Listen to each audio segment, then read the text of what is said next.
Hello student, आपका हमारे YouTube channel पर स्वागत है। दोस्तों, आज हम क्लास 12th हिस्ट्री के अगले चैप्टर के बारे में बात करेंगे। इस चैप्टर का नाम है शासक और इतिवृत्त मुगल दरबार, और समय है लगभग 16वीं शताब्दी और 17वीं शताब्दी वाला जो समय है उसके बारे में बात करेंगे। सबसे पहला इम्पोर्टेंट पॉइंट ये है कि इस चैप्टर में हम मुगल शासन के बारे में बात करेंगे। और सबसे पहला पॉइंट है कि मुगल वंश का संस्थापक कौन था? अकबर था। और इसके बाद मुगल वंश का संस्थापक था बाबर। और इस वंश में बाबर के बाद उसका बेटा हुमायूं शासक बनता है। उसके बाद उसका बेटा अकबर शासक बनता है। फिर जहांगीर बनता है। जहांगीर को ही सलीम कहा जाता था। उसके बाद उसका बेटा शाहजहां और शाहजहां का बेटा औरंगजेब शासन करते हैं। और अकबर इस वंश का सबसे महान शासक था। अब हम बात करते हैं इतिवृत्त क्या है। क्रॉनिकल्स शैली, यानी क्रॉनिकल क्या है? घटनाओं का अनवरत काल क्रम का जो विवरण प्रस्तुत किया जाता है उसे हम क्या बोलते हैं? इतिवृत्त कहते हैं। आगे हम बात करें, देखिए मुगल दरबार की जो राजकीय भाषा थी वह थी फारसी। तो मुगल दरबारी जो इतिहास है वो किस में लिखा गया है? फारसी भाषा में लिखा गया है। नस्तकलिक अकबर की पसंदीदा लेखन शैली थी। मोस्ट इम्पोर्टेंट है कि कौन सी लेखन शैली अकबर की पसंदीदा लेखन शैली थी। तो उस लेखन शैली का नाम है नस्तकलिक।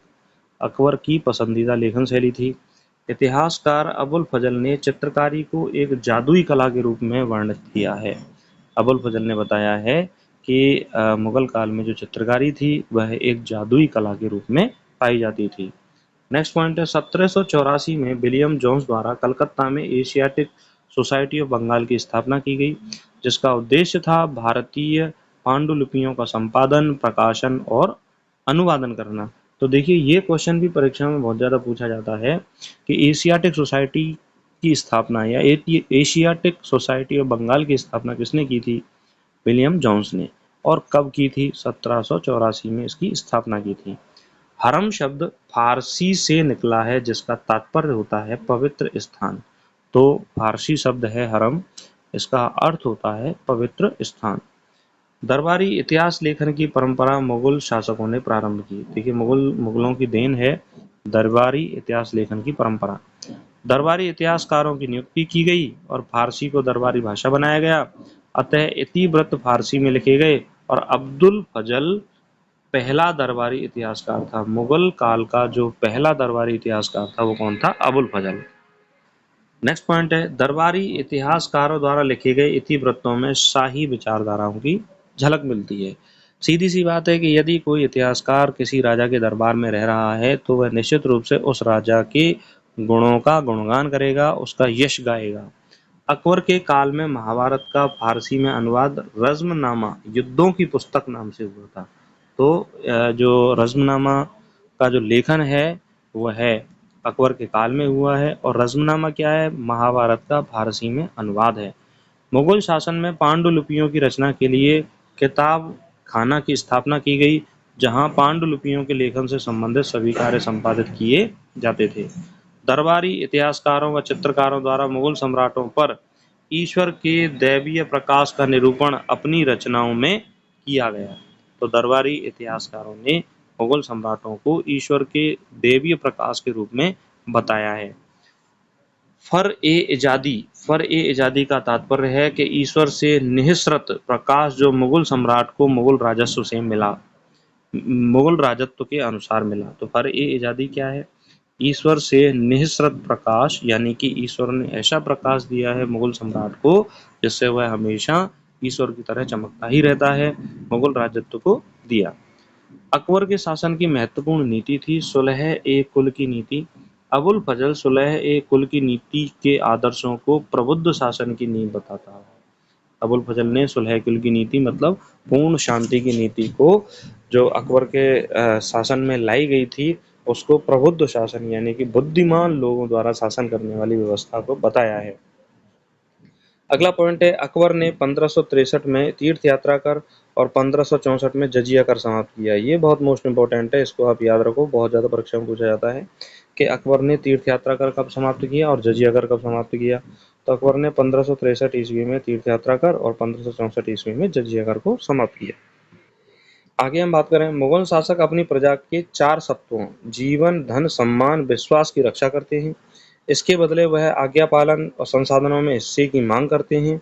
इस प्रकार अबुल फजल ने प्रभुसत्ता को एक सामाजिक अनुबंध के रूप में परिभाषित किया है। नेक्स्ट इंपॉर्टेंट है, ये बहुत पूछा जाता है कि न्याय की जंजीर किसने लगवाई। जहांगीर ने न्याय के लिए एक जंजीर लगवाई ताकि कोई भी व्यक्ति न्याय के लिए गुहार लगा सके। मुगल राजतंत्र में न्याय की व्यवस्था इतनी उत्तम कोटि की थी कि प्रतीक के रूप में चित्रों को शेर और बकरी और गाय को एक साथ बैठा दिखाया जाता था। तो मुगल जो शासन था उसमें इतिहासकारों ने बताया है कि जहांगीर ने न्याय की जंजीर बनवाई और मुगल काल में जो न्याय व्यवस्था थी बहुत ही अच्छी और उम्दा किस्म की न्याय व्यवस्था थी। नेक्स्ट है, मुगल सम्राटों द्वारा धार्मिक सामरिक आवश्यकताओं की पूर्ति, प्रतिष्ठा व सत्ता प्रदर्शन के लिए विभिन्न राजधानियों का चयन किया गया। मुगल शासकों द्वारा शिष्टाचार व अभिवादन के विभिन्न तरीकों को अपनाया गया जो कि व्यक्ति के हैसियत का परिचायक था। तो मुगल शासकों ने शिष्टाचार को बढ़ावा दिया, अभिवादन के जो तरीके थे उनको उन्होंने क्या किया था, बढ़ावा दिया था। कॉर्निश, सिजदा, चार तस्लीम, जमीबोसी मुगल अभिवादन के तरीके थे। तो मुगल अभिवादन के कौन कौन से तरीके थे? एक तरीका था कॉर्निश, दूसरा सिजदा, तीसरा चार तस्लीम और चौथा जमीबोसी। मुगल अभिवादन के चार ये तरीके हैं। मुगल बादशाह अपने दिन की शुरुआत झरोखा दर्शन से करता था। इस प्रथा का उद्देश्य जन विश्वास के रूप में शाही सत्ता की स्वीकृति को और विस्तार देना था। मुगल बादशाहों ने सिंहासन आरोहण की वर्षगांठ, ईद, शब-ए-बारात, होली, सूर्यवर्ष, चंद्रवर्ष के अनुसार शासक का जन्मदिन, नौरोज आदि उत्सव दरबार में मनाने की क्या की थी, प्रथा प्रारंभ की थी। अगला पॉइंट है, विशेष अवसरों पर मुगल बादशाहों द्वारा पदवियां ग्रहण करने की परंपरा थी। अभिजातों द्वारा भी योग्यता के आधार पर या खरीदकर बादशाहों से पदवियां प्राप्त की जाती थीं। तो जो भी बादशाह के अधीन कार्य करने वाले लोग थे उनको भी योग्यताओं के आधार पर पदवियां दी जाती थीं। खिल्लत, खिल्लत क्या है? सम्मान का जामा। और सरप्पा, सर से पांव तक मुगल बादशाह द्वारा दिए गए प्रमुख उपहार थे। तो मुगल बादशाह ने दो प्रमुख उपहार देते थे, खिल्लत और सरप्पा। खिल्लत का मतलब है सम्मान का जामा, सरप्पा का मतलब सर से पांव तक मुगल बादशाह द्वारा दिए गए उपहार हैं। अगला है, शाही परिवारों की स्त्रियां मतलब बेगमों का घरेलू, वित्तीय, प्रशासनिक क्षेत्र में भी दखल हुआ करता था। इनमें गुलबदन बेगम, नूरजहां, जहां आरा, रोशन आरा के नाम उल्लेखनीय हैं। मुगलों के अधीन अभिजात वर्ग मिश्रित किस्म का था, यानी कि जो उनके अधीन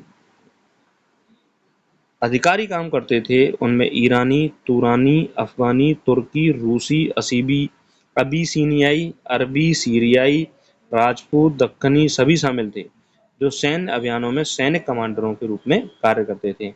आमेर का राजा भारमल पहला राजपूत था जो अकबर के शाही सेना में सम्मिलित हुआ और उसने अपनी पुत्री का विवाह किससे किया था? अकबर से किया था, आमेर के राजा भारमल ने। नेक्स्ट इंपॉर्टेंट है, सबसे ज्यादा इंपॉर्टेंट क्वेश्चन है, जहांगीर के शासनकाल में ईरानियों को उच्च पद प्राप्त था। कारण क्या था कि नूरजहां ईरान की थी। कहाँ की थी? ईरान की।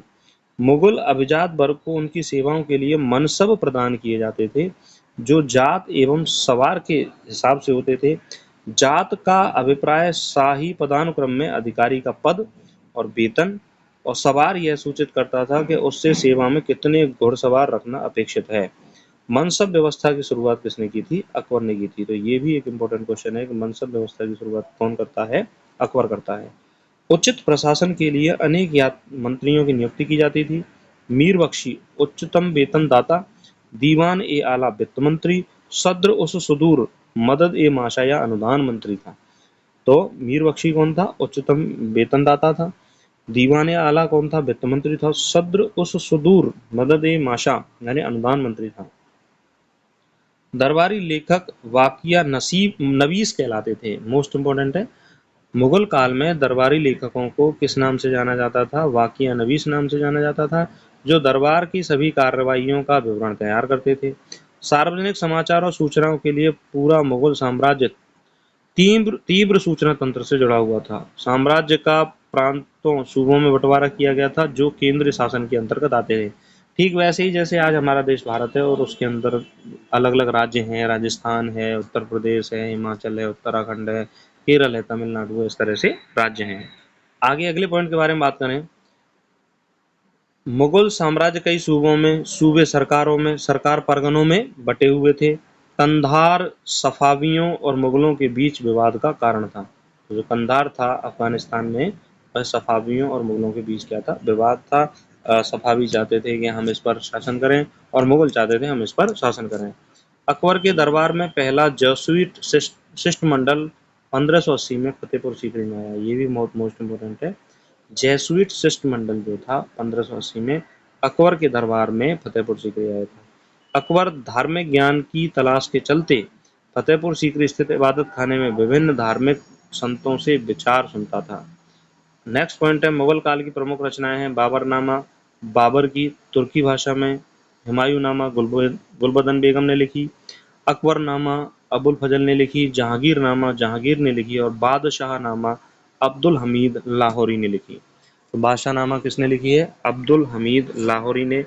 बाबरनामा स्वयं बाबर ने तुर्की भाषा में, ये मोस्ट इंपॉर्टेंट है। हुमायूंनामा गुलबदन बेगम ने, अकबरनामा अबुल फजल ने, जहांगीरनामा जहांगीर ने, बादशाहनामा अब्दुल हमीद लाहौरी ने बादशाहनामा लिखी है।